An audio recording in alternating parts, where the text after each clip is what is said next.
નમસ્કાર મિત્રો, સ્વાગત છે તમારું અમારી યુટ્યુબ ચેનલ ઓનલી શ્યુની અંદર। આજે છે તારીખ 10/9/2024 અને મંગળવારની જો તારીખની મંગળવાર આજના જો સમાચારની વાત કરીએ તો હવે પછી મિત્રો જોવા જઈએ તો કોઈ સારા વરસાદના સંકેત નથી, પરંતુ ખાસ કરીને 13 તારીખથી ઓતરા નક્ષત્ર બેસી રહ્યું છે, તેનું વાહન પણ મિત્રો જોરદાર છે।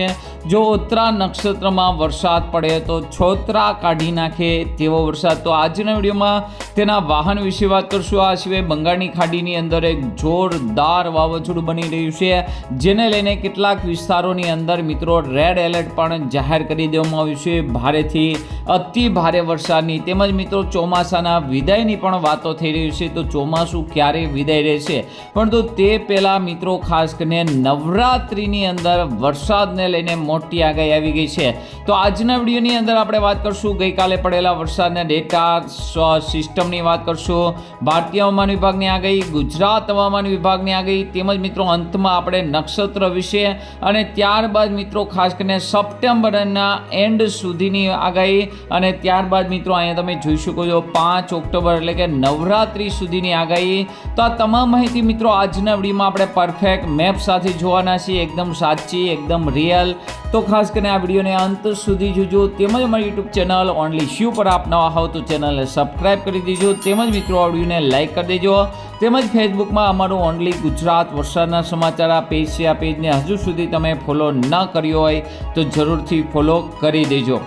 તો સૌથી પહેલાં વાત કરીએ ગઈકાલે મિત્રો ખાસ કરીને કંઈ વરસાદ જોવા ન મળ્યો તો માત્ર 52 તાલુકાની અંદર વરસાદ જોવા મળ્યો હતો, એ પણ માત્ર કહેવા પૂરતા। સૌથી વધુ વરસાદ વાપીની અંદર, વલસાડના વાપીની અંદર 41 mm એટલે કે 1.5 ઇંચ સુધીનો, ત્યારબાદ છોટાઉદેપુરના નસવાડીની અંદર 1.5 ઇંચ, તાપીની અંદર તમે જોઈ શકો છો 1.25 ઇંચ સુધીનો, અને ખેડાની થસારામાં 1 ઇંચ। આ સિવાય વલસાડ, દાહોદ એટલે કે જે બોર્ડર એરિયા છે મધ્યપ્રદેશ મહારાષ્ટ્રની, જે રાજસ્થાનની બોર્ડર એરિયા છે, આ વિસ્તારોની અંદર વરસાદ જોવા મળ્યો છે। હજુ પણ આ વિસ્તારમાં સારા વરસાદના સંકેત છે।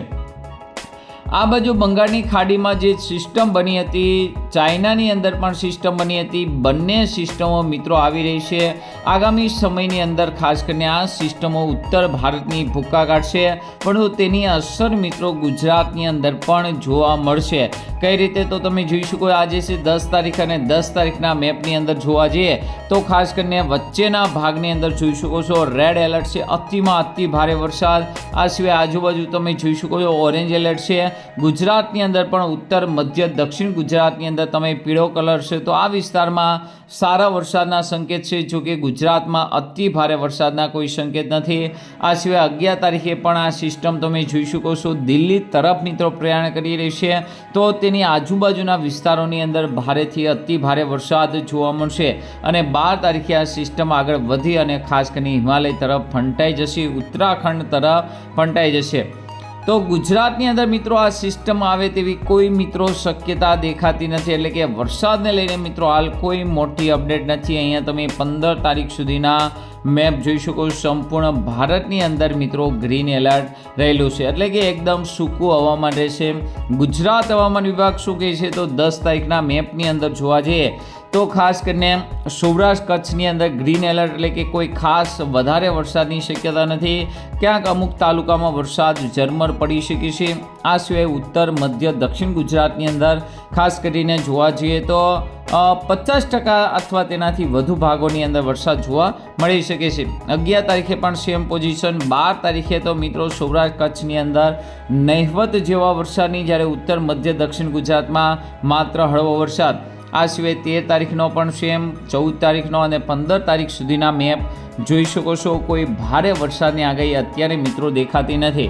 ભારે વરસાદ મિત્રો ક્યાં પડશે તો ખાસ કરીને બંગાળની ખાડીની સિસ્ટમને કારણે દાહોદ, છોટાઉદેપુર, ખેડા, વલસાડ, દમણ, અરવલ્લી, મહીસાગર, દાહોદ, પંચમહાલ, છોટાઉદેપુર, નર્મદા અને પંચમહાલ, વડોદરા, તો આ ખાસ કરીને અહીંયા તમે જોઈ શકો મધ્યપ્રદેશની જે બોર્ડર એરિયા છે, મહારાષ્ટ્રની જે બોર્ડર એરિયા છે, આ વિસ્તારોની અંદર ખાસ કરીને વરસાદ જોવા મળે। આ વિસ્તારમાં જંગલ એરિયો પણ સારો છે, અને ખાસ કરીને બપોર પછીનો આદરનો વરસાદ અથવા વહેલી સવારનો સારો વરસાદ જોવા મળી શકે છે। હવે મિત્રો વાત કરીએ નક્ષત્રનો, તો અહીંયા મિત્રો તમે જોઈ શકો છો ઉત્તરા ફાલ્ગુની, જેને ઓત્રા પણ કહેવામાં આવે છે, ભાદરવા સુદ દસમ શુક્રવારે 13/9/2024 રોજ બેસી રહ્યું છે, 9:36 છે અને વાહન તમે જોઈ લેજો હાથી છે. હાથીને મિત્રો વરસાદ બહુ ગમતો હોવાથી જો આ નક્ષત્રમાં વરસાદ પડે તો છોતરા કાઢી નાખે. 26 તારીખ સુધી મિત્રો આ નક્ષત્ર ચાલશે. વધુ વિગતવાર આ નક્ષત્રમાં કેવો વરસાદ પડશે તેનો વિડીયો મિત્રો ખાસ કરીને આજે મિત્રો સાંજ સુધીમાં આવી જશે. આ સિવાય તમે જોઈ શકો છો મિત્રો 16 તારીખથી લઈને 23 સપ્ટેમ્બર સુધીનો મેપ છે, જેની અંદર હાઈ પ્રેશર મિત્રો ખાસ કરીને આવી ગયું છે, એટલે કે ગુજરાત રાજસ્થાન ઉપર હાઈ પ્રેશર છે અને લો પ્રેશર મિત્રો દક્ષિણ ચીનની અંદર હજુ પણ બની રહ્યા છે. તેથી મિત્રો તમામ ભેજ મિત્રો તેની અંદર ખેંચાઈ રહ્યો છે, જેને લઈને ગુજરાત સહિત ભારતની અંદર આગામી સમયમાં હજુ પણ સારા વરસાદના સંકેત 23 તારીખ સુધી દેખાતા નથી. અહીંયા પણ તમે 16 તારીખથી 23 તારીખ સુધીનો મેપ જોઈ શકો છો.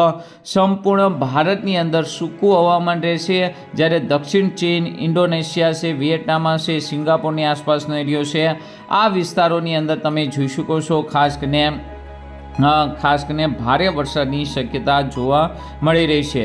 અહીંયા તમે જોઈ શકો કઈ રીતે મિત્રો ખાસ કરીને ભારતમાંથી હવા છે પશ્ચિમની હવા ફૂંકાઈ રહી છે, તેને લઈને જ મિત્રો લો પ્રેશર બન્યું હોવા છતાં પણ મિત્રો તે ઉપલા લેવલે ધકાઈ રહ્યું છે.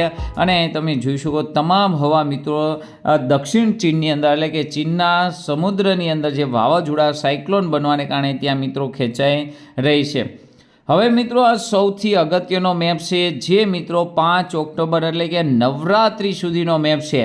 અહીંયા મિત્રો 14 તારીખનો મેપ છે, ગુજરાતનો મેપ આપણે ખાસ કરીને જોઈશું. અહીં સાયક્લોનને કારણે મિત્રો ખાસ કરીને વચ્ચે વરસાદ પડી શકે છે. 15 થી 21 તારીખની અંદર તમે જોઈ શકો છો કોઈ વરસાદની મોટી આગાહી નથી, પરંતુ 22 થી 28 ધીમે ધીમે અરબી સમુદ્ર બંગાળની ખાડી એક્ટિવ થશે અને 29 થી 5 ઓક્ટોબર ખાસ કરીને એક જોરદાર સાયક્લોન બની શકે છે. તેનો મેપ મિત્રો અહીંયા આપેલો છે, એટલે કે હાલ મિત્રો ખાસ કરીને અહીંયા તમે જોઈ શકો છો આ લેવલે વરસાદની છે. બાકી 15 થી અહીંયા તમે જોઈ શકો છો 22 થી 28 તારીખ સુધીની અંદર મિત્રો ખાસ કરીને કેરળની આસપાસના વિસ્તારોની અંદર ફરી એક વખત ખાસ કરીને સિસ્ટમ બની શકે છે અને તેને લઈને જ મિત્રો અહીંયા તમે જોઈ શકો છો ફરી એક વખત વરસાદની ધરી આવી રીતે પોઝિશન થઈ અને ખાસ કરીને નવરાત્રિ ઉપર અહીંયા મિત્રો વરસાદના સંકેતો હાલ મિત્રો દેખાઈ રહ્યા છે. તો ખાસ કરીને EMI, SO, ફિલ્ટરેજ, સ્પેટિયલ છે ખાસ કરીને એના દ્વારા છે અને તેની અંદર મિત્રો તમે જોઈ શકો છો ખાસ કરીને છેલ્લા અઠવાડિયાથી લઈ ઓક્ટોબરના પહેલા અઠવાડિયાની અંદર મિત્રો ગુજરાતની અંદર સારા વરસાદના સંકેતો મિત્રો બની રહ્યા છે. એટલે કે ચોમાસું ભલે વિદાય લઈ લેતું, પરંતુ ખાસ કરીને વરસાદનો હજુ પણ એક સારો રાઉન્ડ છે જોવા મળશે. આમ તો જોવા જઈએ તો 17 તારીખથી ચોમાસું વિદાય લઈ લેતું હોય છે, 20 તારીખથી ગુજરાતની કાંઠે એટલે કે કચ્છમાંથી અને 25 તારીખ સુધીની અંદર ઉત્તર ગુજરાત બનાસકાંઠામાંથી અને 30 તારીખ સુધીમાંથી સૌરાષ્ટ્ર સહિતના ભાગોની અંદર ચોમાસું વિદાય લઈ લેતું હોય છે. પરંતુ ક્યારેક ક્યારેક બંગાળની ખાડીની અંદર જોરદાર સિસ્ટમ બનતી હોય છે, તે મિત્રો ખાસ કરીને ગુજરાત તરફ આવવાને કારણે ગુજરાતની અંદર વરસાદનો રાઉન્ડ છે એ એકાદો જોવા મળતો હોય છે, જોકે ભારે વરસાદની એ શક્યતા નથી. તો ખાસ કરીને આજના વિડીયોમાં આટલું જ. વધુ વિડીયો જોવા માટે મારી યુટ્યુબ ચેનલ ઓનલી યુને સબસ્ક્રાઈબ કરી દેજો, તેમજ મિત્રો આ વિડીયોને લાઇક કરી દેજો. અસ્તુ. જય હિન્દ, જય ભારત.